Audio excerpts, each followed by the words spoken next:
Belakang saya ni bukan semi-D tapi rasa dia vibe semi-D. Walhal dia adalah super link house. Kenapa super link house? Saiz dia adalah 29 kali 100 panjang lebar dia.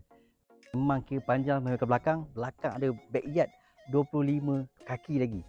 So nak buat pool pun boleh, nak buat gazebo tempat macam satu hidden gem pun boleh juga.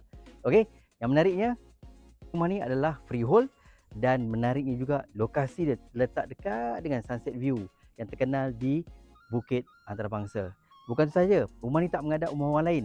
So boleh parking dekat depan rumah ni.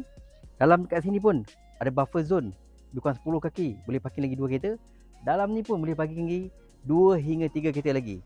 So rumah ni dah lengkap dengan 4 bedroom, 3 bathroom, 1 storeroom. Menariknya lagi, bilik dia ni memang setiap bilik ada balcony. Satu facing depan, bilik dia punya master tu overlooking Melawati. Bukit Melawati. Okey, yang memang superb unblocking view.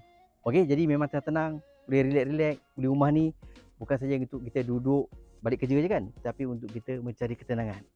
Okey, so harga yang dibuka adalah 1.3 million negotiable. Info lanjut dan tengok rumah ni boleh register segera. Yang property ingat berhati-hati, kasih jadi.